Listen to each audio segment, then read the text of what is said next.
Holy fucking dooly, let's go. Suzanne Collins, When I Catch You. When I goddamn catch you. Cause what the fuck?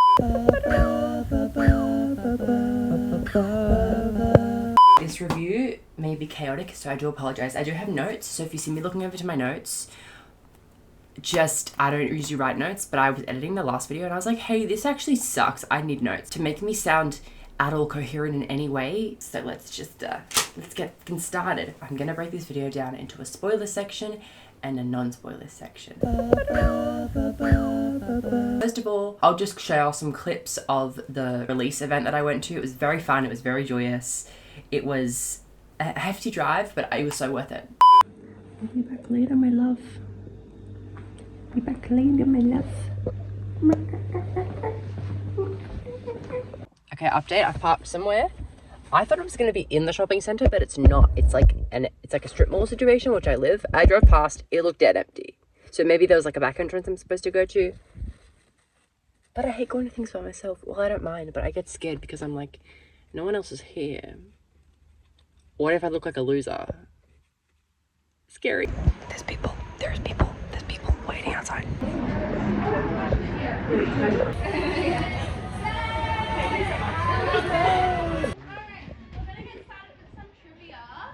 What district was she from? Okay, before the briefing, there is a little documentary provided by the Capitol showing to the people of the district. What is the first line of the video? War terrible. Yeah. Wow.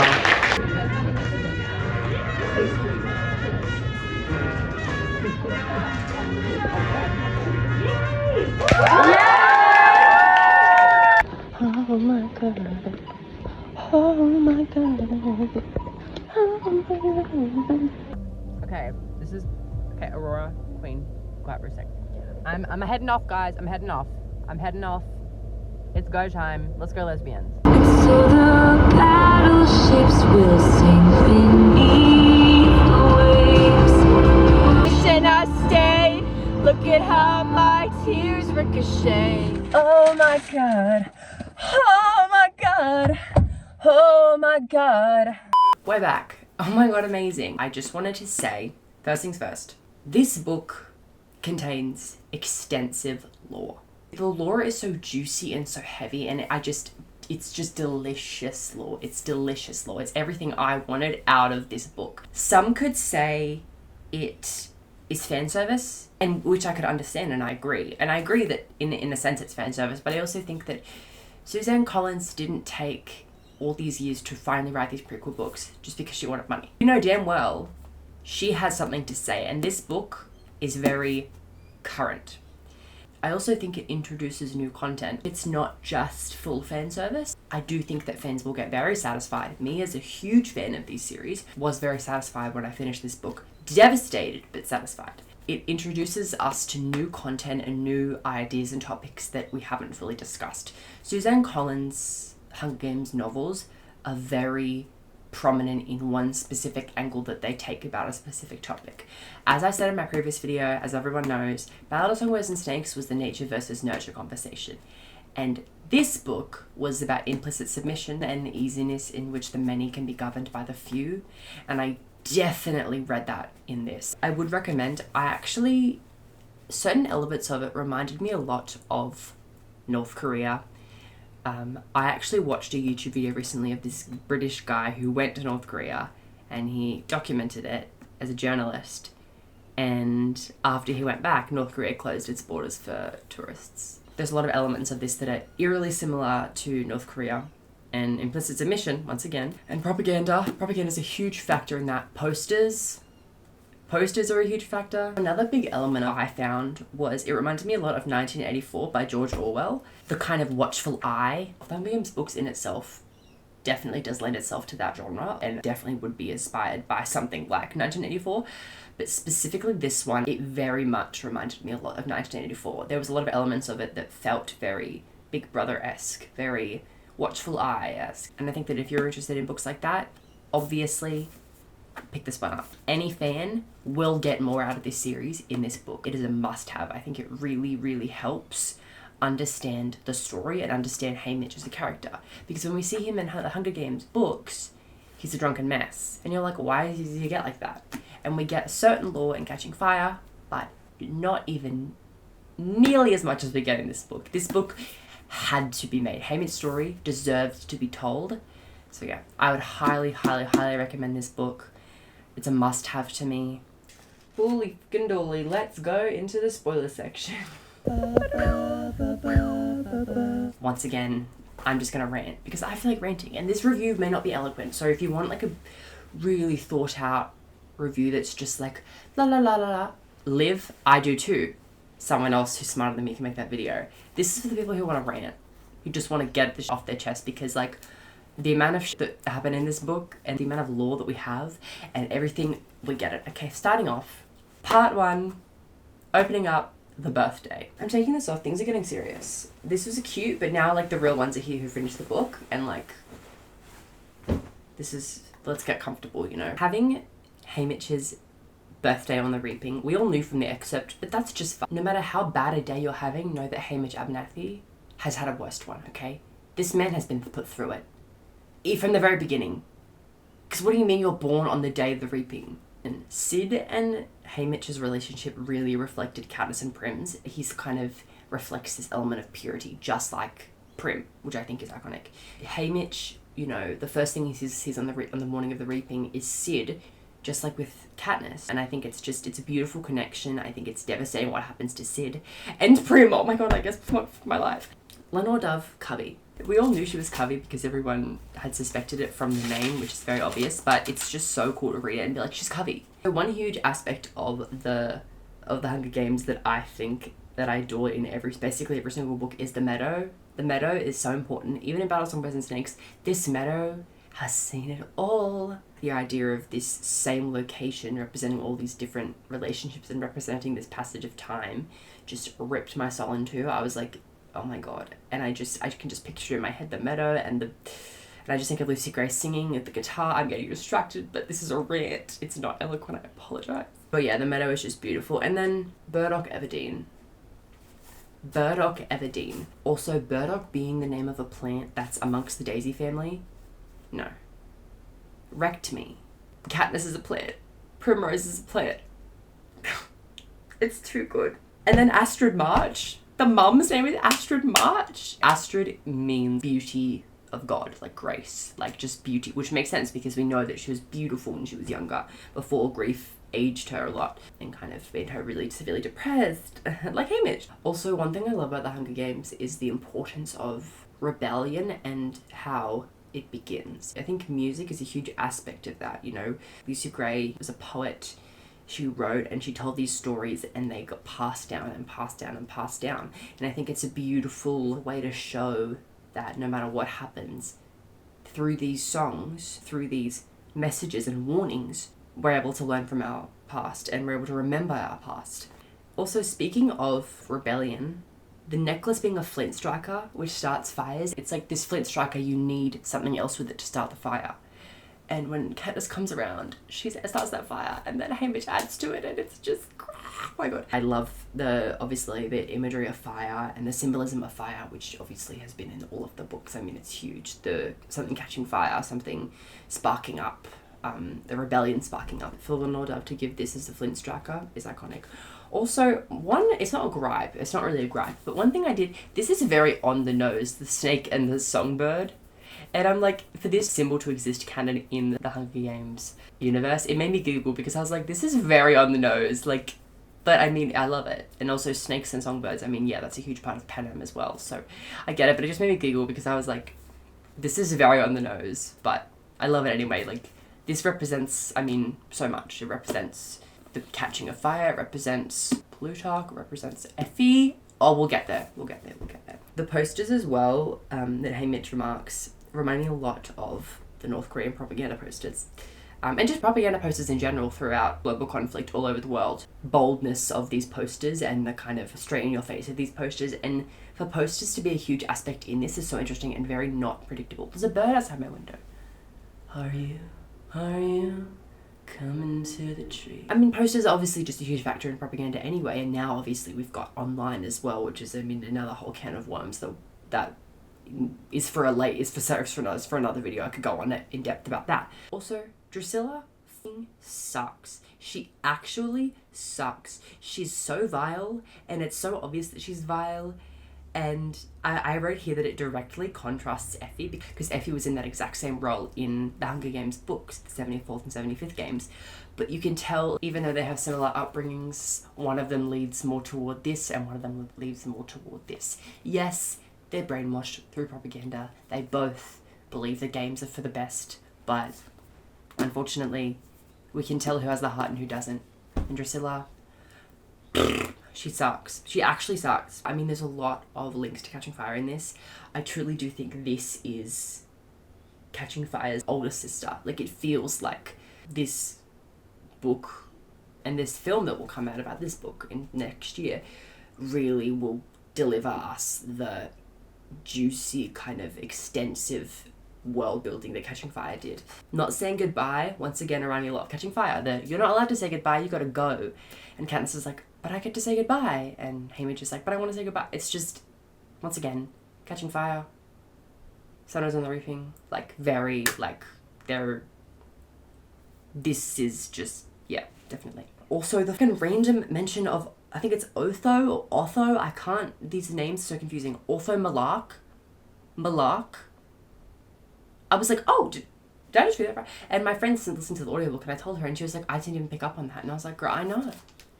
It was just it was like out of nowhere. I was like, Peter's dad? Like, the reference to the bread, I was like, I know Suzanne Collins was writing that. Like, yeah, like, I know she was giggling. She was like, they're gonna love this one. Also, Plutarch being in this. Can I get an applause? Can I get an applause for everyone who predicted that?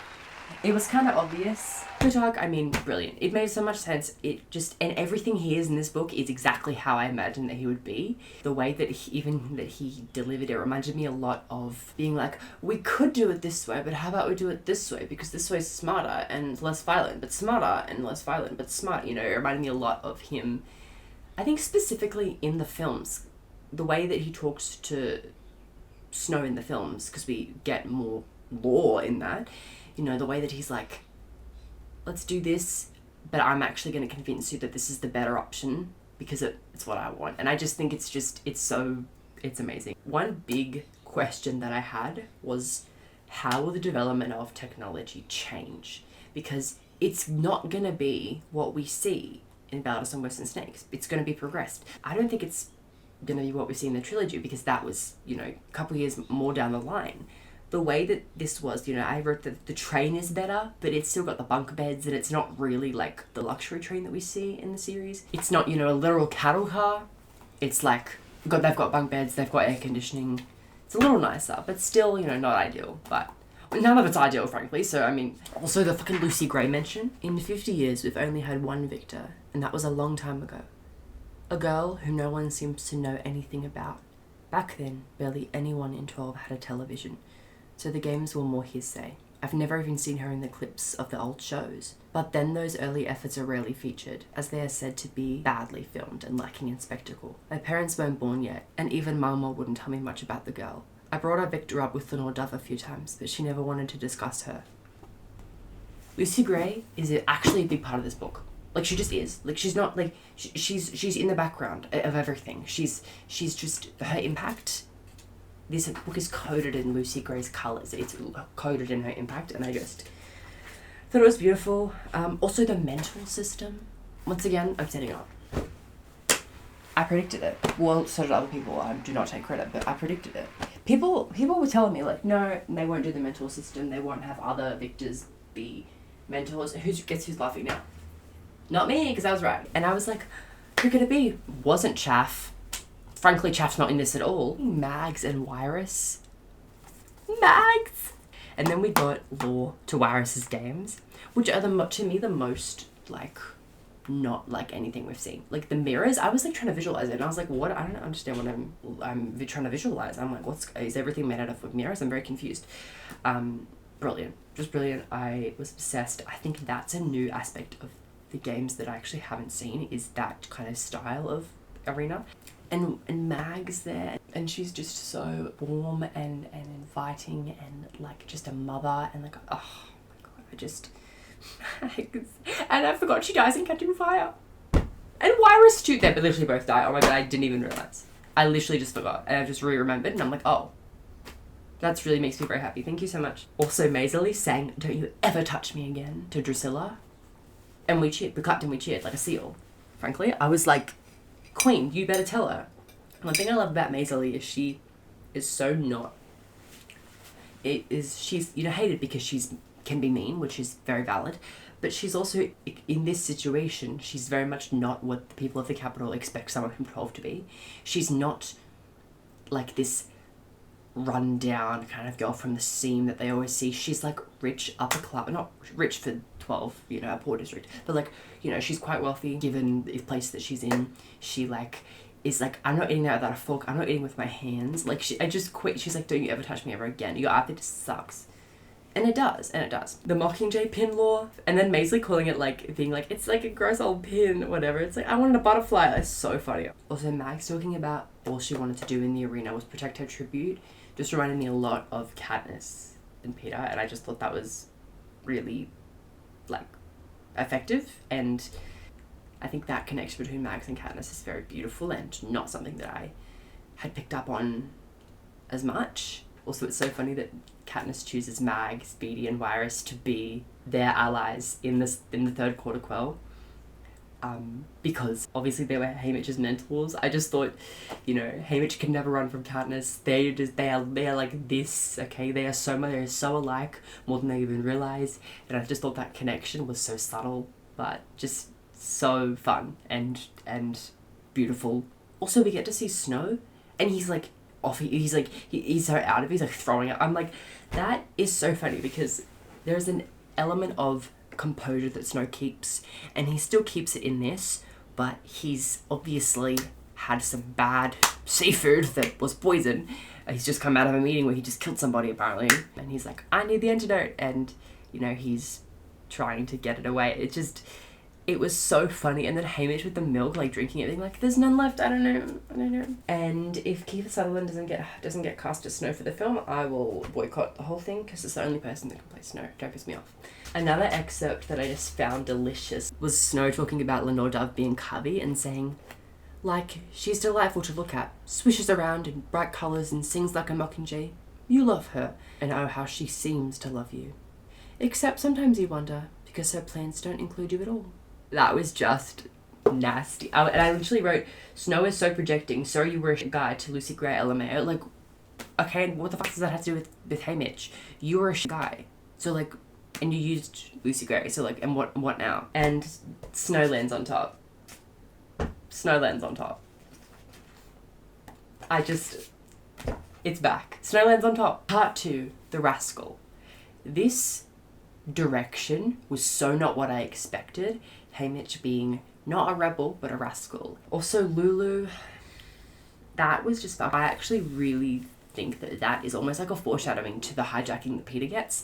I think it's the same kind of technology, slightly different because obviously Lulu has the mechanism in her chest, but it's just so devastating. The idea of this little girl from District 11 who's been kidnapped, stripped of all her identity, tortured, brainwashed, genetically modified to look like this other girl. Oh my god, it's actually just like, it's like despicable beyond belief. And I think that the despicable nature of the Capitol is obviously not lost to anybody, but you just get reminded of it time and time again, of like, this stuff happens in this book, but also this kind of stuff, we don't quite have the technology for it, but is very realistic to happen in real life. I wouldn't be surprised if something like this happened. We've seen worse stuff similar. But yeah, I just found a huge connection between the hijacking that Peter gets and this, Lulu character, this little girl who's not the same, and it's just really sad to see. And I obviously I just keep thinking of the film in my head and like how they're going to do that, and she better be there, and that better be a big element of it, because that's really important to introduce us to the technology that happens with Peter and the hijacking, as I said. Also, sub-A lore, delicious. And it makes so much sense, but it's just cool to see it like, oh, it's canon. Like, there is a lab under the arena, there is compound under the arena that people work in. I just think that lore made so much sense, but it's, it's cool to have something like that you know, canonically exist now, to know that, hey, the whole time these things were happening, and it makes so much sense. And even like the pits with the mutts and like the tunnels and the portals down, and it makes so much sense, because it's like, where'd they come from? And I always wonder, where do the hovercrafts come from too? Because it's like, surely there's some big like opening that like opens up and they fly through and they fly out, but we never see it. Also, Haymitch getting a 1, burst out laughing. That is so funny. It's so ridiculous. It reminds me a lot of Katniss getting an 11. I mean, I'm like, 1 + 1 is 11. It's 2. But it just, the 1 and the other 1 is 11. It's stupid. It made me laugh. Also, Effie showing up, the way I stopped reading and I audibly gasped. I was like, there is no way that I'm reading Effie right now, that Effie's in this, that Effie's here, and she's everything that I wanted. And she's, I'm imagining, slightly older than Haymitch, but similar ages. She's probably just freshly graduated while her little sister is in high school. She's just everything we wanted her to be, and she's quick and she's fast and she saves the day. And obviously, you know, there's elements of her that are very significantly, as I said before with Drillissa and how she reflects Drillissa, very born of the capital, very brainwashed, you know. She's like, you know, she says things that aren't ideal, but her heart has been there and has always been there, and she's always cared, even if she, you know. I put in my video that I was like, I doubt we'll see much of Effie, but it's just a random throwaway, like I would just love to see her. And then when she showed up, I was like, oh my god, Effie? And also, what did the trinkets do? What did the trinkets do? I do, once again, I do apologise if we know and I've just misread or like skipped over by accident or something, but like, what did they do? Because Effie's like constantly talking about like, oh, you know, people don't, the trinkets, oh, we, you know. I think it was that they had a rebel or something, they had a sympathiser in their family, because Effie was really caught up in like, the trinkets, I have to make a better name for them because we fucked up. Also, Dr. Ghoul randomly being mentioned, just like Otho Malak. I was like, oh, that's Dr. Ghoul, given how like sadistic she is in the Valus and Wes and Snakes. It makes so much sense for her to coin the phrase, may the odds be ever in your favour, because it's poetic, it's ridiculous, it's extravagant, it's twisted in a way. It can be seen as good luck or seen as you're fucked. The odds aren't in your favour, basically, is what she's saying. So may they be in your favour, instead of good luck, I hope, you know, you'll be great. It's like, I hope the odds are in your favour, because they don't seem to be, you know. It's like, but I just thought that was ridiculous and iconic that she just was mentioned. Another Flickerman named Lucky hosted with commentary from a relic of a woman named Gaul, who was credited with coining the phrase, may the odds be ever in your favour. And Plutarch telling Haymitch to blow that tank sky high. I think the pressure of that, of telling him to do that and telling him to kind of, you know, save us all. He's 16. Like, he's not like, it's like, it reminds me a lot of Katniss and the way that Katniss, how she's treated, as they obviously want her to become this symbol of the rebellion, but they don't tell her. They don't tell her. She does it all herself because they know she has it in her. And I think that ends up saving her in the end, or saving her for the meantime, because it means that the capital doesn't pick up on her rebellion, because she's like, I'm not trying to rebel, I'm just doing these things, you know, like there's not a big plan here that I have. Whereas with Haymitch, there was a big plan that he was told to do, and yeah, that he was influenced to do. And that's why, you know, Haymitch even says like, you can't force her to do these things. You can't force her to be this person. She has to do it for herself, and it has to just happen. Also, Plutarch saying, you should know that, despite appearances, a desire for freedom is not limited to the districts. Once again, born from the same source, good and bad. You can have both good and bad in you. You can come from the same place. This is like Effie, this is like Plutarch. Haymitch even, this is such an important symbol. And when I first saw it, I was like, oh, as I said, but it makes so much sense. This makes so much sense. Also, page 201, the AI stray sent me. Absolutely sent me. And you better tell him. He sighs when he mentions the tools that were abolished and incapacitated in the past, ones deemed fated to destroy humanity because of their ability to replicate any scenario using any person. She clocked it. I literally said, AI. So funny. And this is the kind of thing that, like, AI, it makes sense to always, you know, have existed in predictions of the future and stuff, but it's happening now. And this is why a book like this is so important, is because we get stuff like this that it's like, oh no, this is happening even more. This is coming to life in its own way. This is a foreshadowing and it's a warning, but it's already happening. And Haymitch kind of holding Lulu and being like, I'm not gonna let this claw take her and pack her up. You know, I'm gonna hold her and I'm gonna embarrass the game makers, and you know, they're gonna try and get me like a fucked up claw machine, and I'm gonna say nope, fuck you. It reminded me a little bit of obviously Rue and Katniss, but obviously Katniss knows that that's not the smartest idea, and she like lays her to rest. Also, the chaos of Haymitch blowing up the tank, and the bats and the squirrels and everything happening all at once. It reminded me a lot of Catching Fire with the fog and then the monkeys. It's just was back to back to. I was like, catch a break, and then down to the bone, the squirrels down to the bone, and all Haymitch can muster up is just to say, buddy.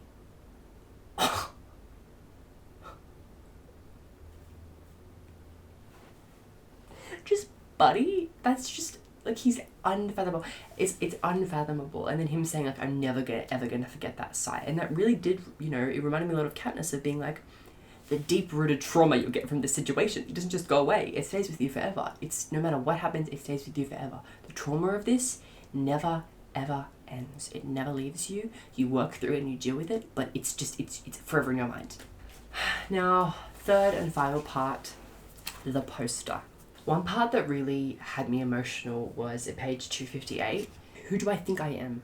Why did I think I could change anything? That I could take on the capital with all of its might and bring the Hunger Games to a standstill? Me, a 16-year-old from the trashiest district in Panem, with little schooling and no outstanding skills? I've got nothing but a big mouth and an inflated sense of my own self-importance. All foam, no beer. That's me. Near beer. It reminded me obviously a lot of Katniss and how she was the exact same. 16 from the seam, the poorest district in all of Panem, but she managed to break through and she managed to show her power, and her and Peter definitely. Forgive me if I'm saying this name wrong. I think it's Panache. Some of these names I'm like, I couldn't tell you. Panache? I'm gonna say Panache. It could be Panache, it could be Tanache, I don't know. It's fine. Haymitch talking to Panache. I'll just say P. Haymitch talking to P was very interesting because it made me laugh. I think the comedic timing of Haymitch talking about like Haymitch trying to distract P was really interesting and made me kind of laugh.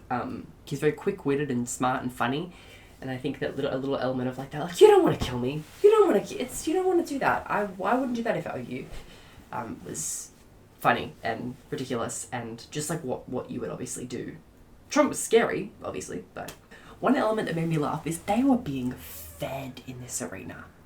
Like, they were getting meals for days. I was like, where was this for Katniss? She got some soup. She got some other little things. Haymitch had like eggs, bread. He had like milk that he didn't drink.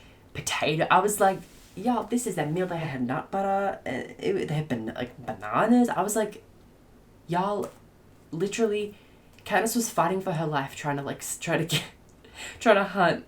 And y'all and she got soup, and she got burn ointment, which was mentioned here, which I thought was like really cool. Just a little, they had burn ointment from one of the careers. The ladybugs, that was disgusting. I can't imagine once again, I just keep imagining a film, and I'm like, how do you, that is just vile. That is vile. It reminds me of like the things from The Fog, like those kind of prosthetics is just, oh, so gross. Like, and picking them out, I was disgusting.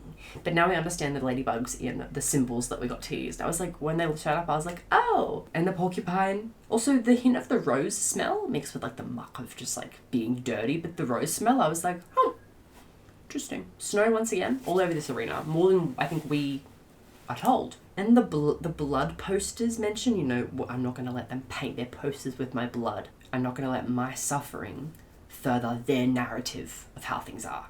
I'm not going to let my suffering shape the way that they want to tell my story and that they want to tell the story.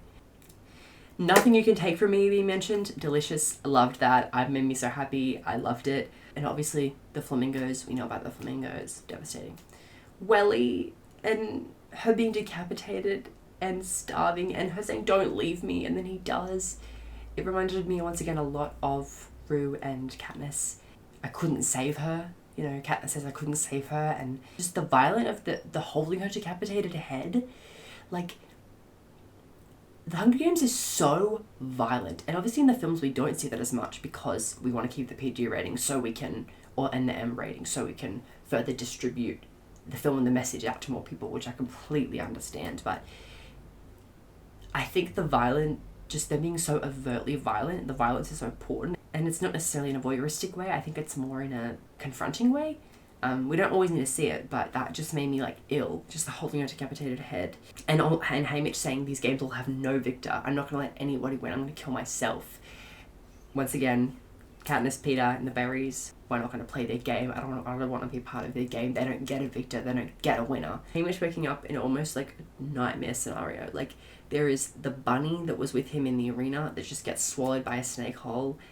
And then that tongueless Avox is tortured, banging at the bars, please let us out. Oh, and I wrote here that it obviously reflected a lot of Songbirds and Snakes, of the Avoxes being experimented on.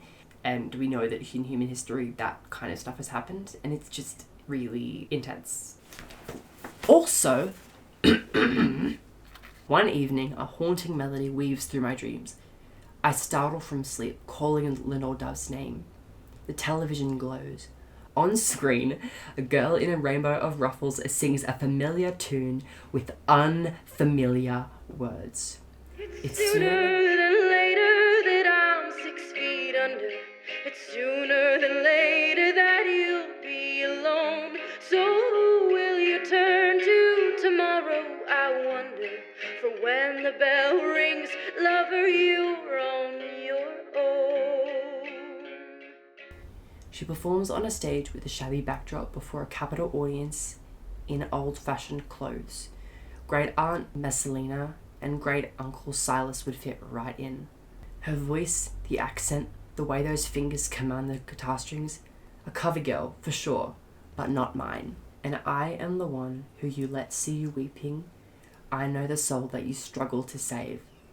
Too bad I'm the bet that you lost in the reaping. Now what will you do when I go to my grave? A silhouette of a man, upright, trim, crown of curls. He waits a moment, as if deciding or not to join her, then takes a step forward as the screen goes black. I wrote, fucking Snow, oh my god. I think this part and the epilogue had me the most gagged. The eeriness of him waking up in a dark room and the TV is just static with a distant playing of this old footage of this girl singing. And once again, this just gets me excited for the film because I know that Rachel Zegler is going to be on screen and it's going to be from Battles for Songbirds and Snakes, but the lore, the connection there. This is obvious. Snow would have purposefully done this. He would have purposefully played this. There is no reason this footage wouldn't have existed if Snow didn't keep it. He wanted to show Haymitch, hey, this is what happened to her. Don't fuck around, okay? And the impact of Lucy Gray on the wardrobe and even on Lenore Dove's wardrobe with different elements of colours and oh my god, it just gave me everything that I wanted, everything that I needed. When we find out that the arena is shaped like an eye, and when you zoom out, it's an eye, flawed.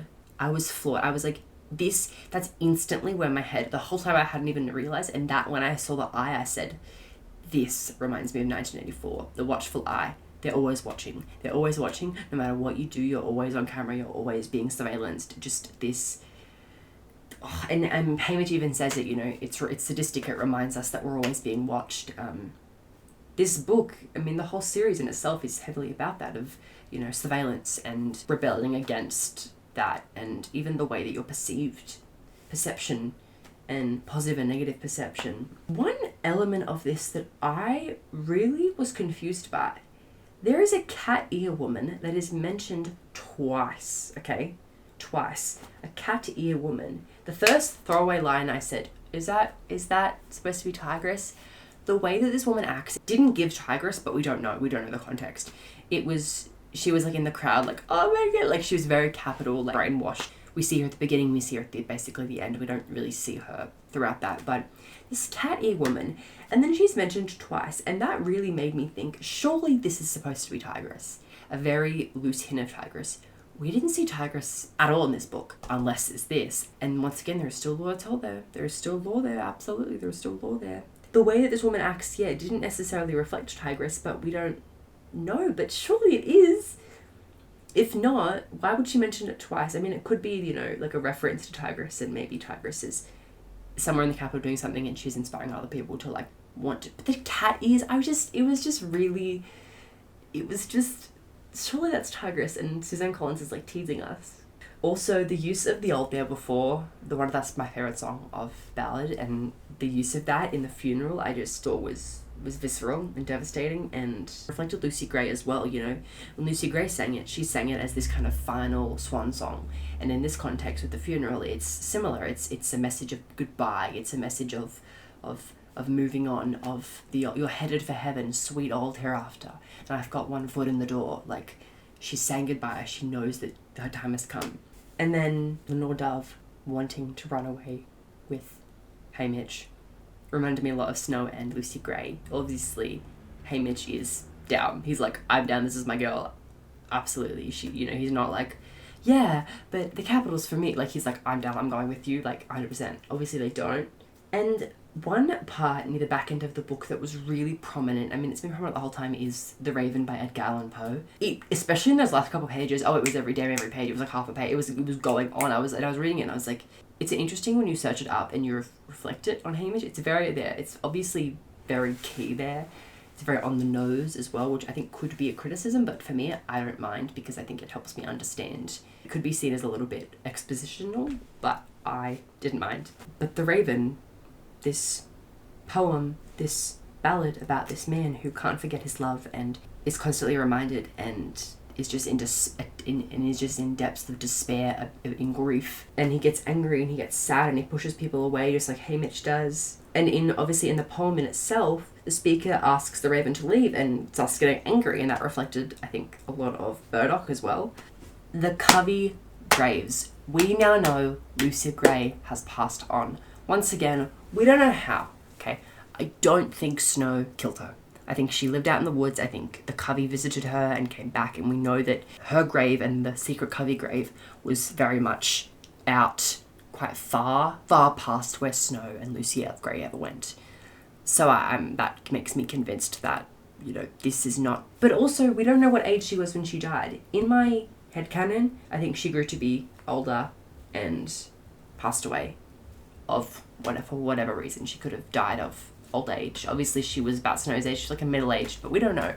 But I also think that's not the point. The point is that, similar to Lenore Dove, her spirit, her essence lives on. It definitely haunts Snow. We know that. He's violently projecting on Haymitch, like, she doesn't love you, she only wants bad for you, you don't trust her. But also even Lenore Dove, the ghosts haunting, you know, they never go away. They're in the trees, they're in the breeze, as I wrote here. Like, when someone you love dies, or someone you hate dies, they haunt you. And the point of Lucy Gray, one key element of her as a character, was that she continues to haunt Snow, and eventually, as it's the things we love most that destroy us, she ends up reflecting the person that is the key to his demise. And it all tying together is just why I love Suzanne Collins, why I love this prequel, why I love these prequels, why I love these books, is because we get to understand that more. Effie caring for Haymitch and their connection, I mean, I could go on and on and on. I mean, that just was beautiful. Still then, her being convinced that, you know, I'm sorry about that tragic accident and all of it. I'm surprised Haymitch wasn't like, that's actually not what happened, actually. But maybe he just doesn't even, he's like, you don't need, like, I give up. I don't owe you an explanation. You clearly don't understand what the truth is here. And Haymitch in District 11, when Plutarch takes him upstairs into the attic, I was like kicking my feet. I was like so happy because we finally have lore of how Haymitch knows where he's going. After the speech in Catching Fire, the execution, as I said, reflects back to earlier on the reaping, but the execution, Haymitch knows exactly where to go to be out of sight. He knows he's got to go upstairs and shh. And just that being explained, but not even overtly, just being like, yeah, he takes me up here, blah, blah, blah. I just loved that. And I also love Continuum and how rebellions take time, and it's not just a one-time thing. It brews and it bubbles and it simmers and it bubbles and it simmers, and it's, you know, it's something that takes time and anyone can have a hand in. Suzanne Collins didn't create an unrealistic expectation of rebellion. I think it takes time, and I think a lot of it's really sad and you lose a lot in it. And it wasn't just like a quick thing. Katniss coming along wasn't just this, I'm leading this rebellion. It's like, no, this has been going on for 50 plus 75 years and longer. There are rebels in Battlesong vs. Snakes in the 10 Hunger Games. There are sympathizers. There are, in the capital, in the districts, everywhere. People will always rebel against an unfair force. And onto the epilogue. I keep saying this. I lost my mind when I started reading this, and then he mentioned she's grown older with me, and my hair is graying, and the fine lines are on my face. Insert clip of me losing my mind. Actually, I'm literally gonna cry. The epilogue. I'm literally gonna cry. I'm literally gonna cry. I don't cry. I'm literally gonna cry. I'm on Lexapro. I don't even usually cry. I'm literally gonna cry. Oh my god. Oh my god. Oh my god. Oh my god. Oh my god. Oh my god. Oh my god. Oh my god. Oh my god. Yep. It just absolutely. I was like, there's no way we're getting a Haymitch post Mockingjay reflection. And it was done so well, because I still agree, we don't need a book that is post the game's ending, post the Mockingjay, post that. We don't need that. This is the only exception. This specific context is all I'll accept, because this was perfect. Haymitch talking about Katniss when she was young. I first saw the girl at the Hob when she was just a baby. Burdock was so proud of her. He potted her around everywhere. After he died in the mine explosion, she started coming alone, trading the old squirrel or rabbit. Tough and smart. Her hair in 2 braids then, reminding me of all the world of Lolela McCoy. My sweetheart of gold. And Haymitch didn't want to open up to Katniss and Peter, but he does, and they're his family. They're his family, and he has to protect his family. It's perfect. It's perfect. It's bite-sized, 1.5 pages basically. The capital can never take Lenore Dove from me again. No matter how much they try. That's my one true love. The end. And all I said was, OMFG, OMFG, because I just didn't know what to say. I didn't know what to say. Well, what do you say? What do you say? And the geese? The fucking geese.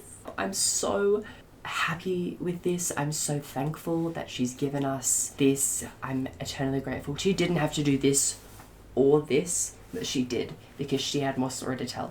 And I think for anyone who says the Hunger Games doesn't need any more prequel books or whatever, is wrong. I actually wonder if she'll do another one, because I was pretty certain that she would, but then we got the epilogue and I was like, this feels like a final ending, but this is Haymitch's story, and I think there's a lot more story to tell. But in regard to this specific story and this specific rebellion, what else can be said? What else can she say? But if she's done with this, I'm good. If she wants to keep going, I definitely think there's more story to tell. I hope you enjoyed my little rant. I hope this felt like a FaceTime and a unloading of your same hype over this book. What do I do now that I've read this? We'll get the film next year is what we will. And that I'm sat for. That I would die to see. I hope you have a beautiful rest of your day, no matter where you are in the world. Bye. Thanks for watching. Yay, we're done.